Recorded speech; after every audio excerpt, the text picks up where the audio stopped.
Hello my lords and ladies, this is Roppet coming at you with a new video. In this video we should cover the topics of Glorious Battle. Now the information I've been able to acquire is mostly by myself, but I've also had a few friends tell me a few things that I didn't know about the game mode. So let's get right into it. So what is the game mode? This is basically it. So you're 8 factions going up against each other on a full out war. So you start with just your home base and you need to work yourself out, and the goal is to conquer the middle.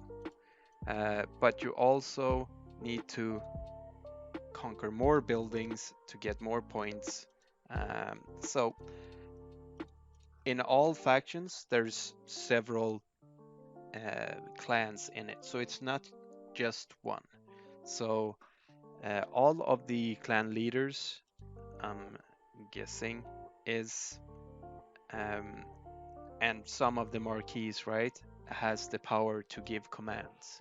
So let's say you want to attack somewhere, that's only this chosen percentage of people can do any directives. So if you need resources to a building, or you want, or you need defense to a building, only the leaders can issue that command, really. So it will come up here that, oh, they want you to go to this place. Let's see if we have here. We have something. So you're launching an attack. They have called it out. Easy peasy. But there's something that the AI has not been able to recognize as well, which is understandable in my opinion. In this case, a clan in the Frost Alliance, they also have a secondary alliance that is in the Shadow faction. So they've kind of sabotaged us wasting our bugles.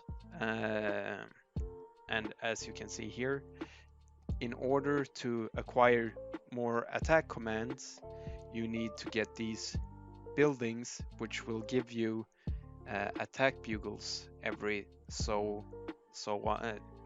few hours, right? But they've kind of, wasted it on nothing, so they've been kind of sabotaging us the entire game mode, which, I do understand that the matchup system doesn't really know who belongs to who and whatnot, so it would be very hard to program with that in mind.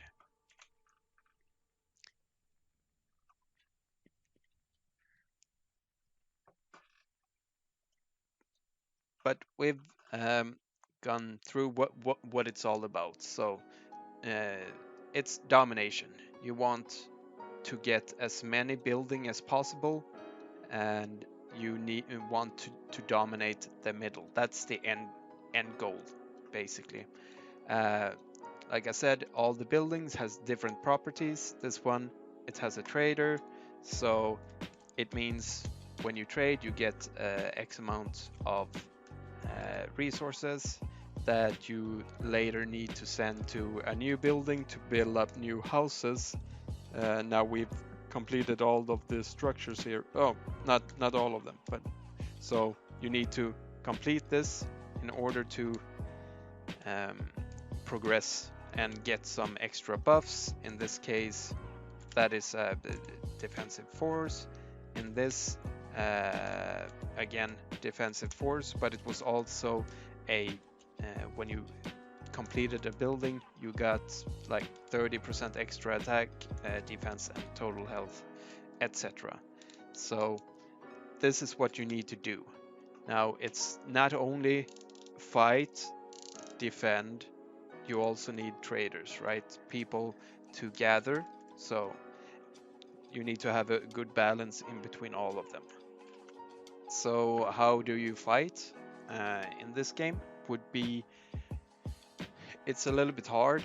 So in the beginning, since you all start out from the same position, um, that all of these buildings are filled with AIs, and you need to take them over, but you need to kill the NPCs inside before you can actually take it over. And the if a building is quote unquote bad, it's not as worse, but for these larger ones, for instance, it contains more NPCs or stronger NPCs, so it gets a little bit harder. So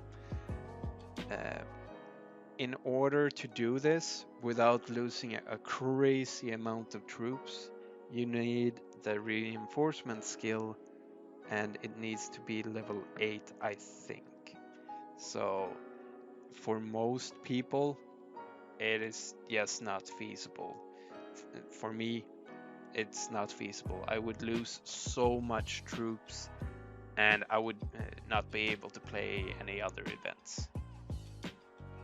So when the person have defeated the NPCs in a building, you can send one troop there, because the more people that are in there with just a march, it makes the points kind of tick to capture the building.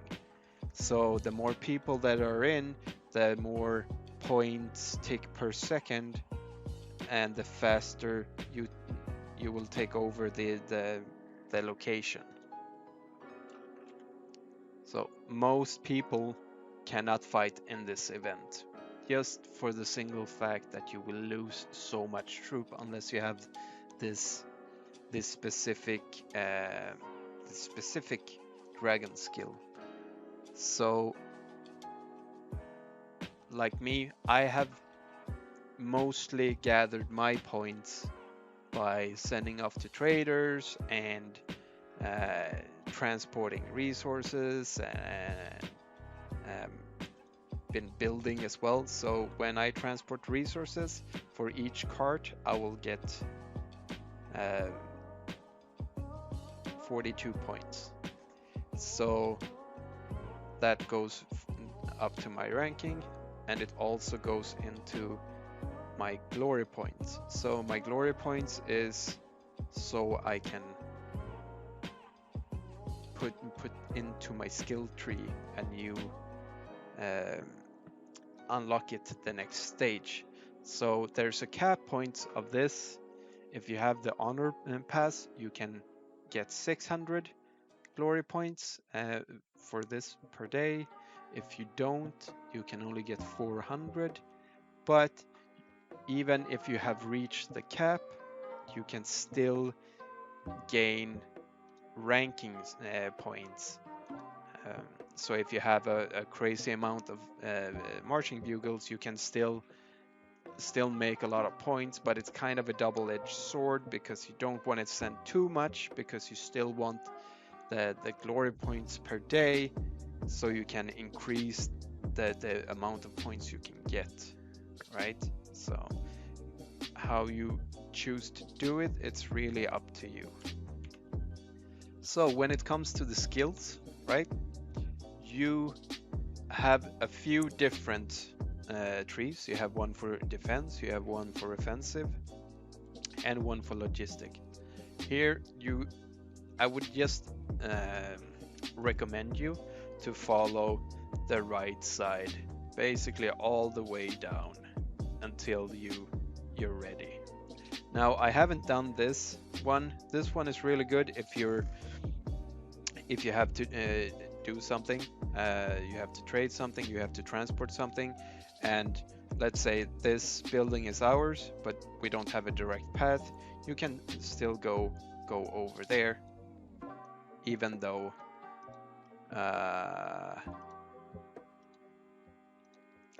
even though it doesn't have a directly connected line.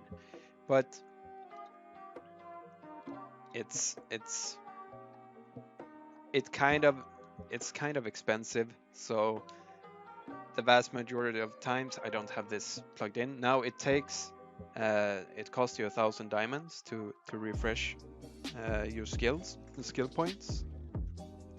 So I would be a little bit careful with, resetting it all the time, because it can become quite expensive. So I forgot to mention, when it comes to the battle pick of these skills, I would still do all the way to the right until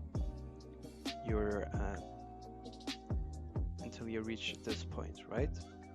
If you don't need to pass something that you have no direct line to, I would not bother with these, but I would pick all the way here, and then I would go to the second column and try and get this one, depending on what you're doing, attacking or defending. This is the only way you can increase your army size in this game mode from your original one. If you use a army increase, that won't work, so you have to unlock this on the second. So that's the only one that increase your capacity. Last word of caution: if you are fighting in this mode, your hospitals will be flooded up, and you will lose a lot of troops, and you will also get a really fat hospital bill. So I would think carefully before you participate in the event, but I still think you should participate in the event. Nothing says that you can't just gather the entire event if you want to, because the rewards, like I said, is pretty decent. So if you were to get even just basically the last position, you still get 600 of the dragon what's it called, the blessing stones, and you get 20 SS shards, which is pretty decent. So hopefully you learned something today, and I'll catch you in the next one. Have a great day.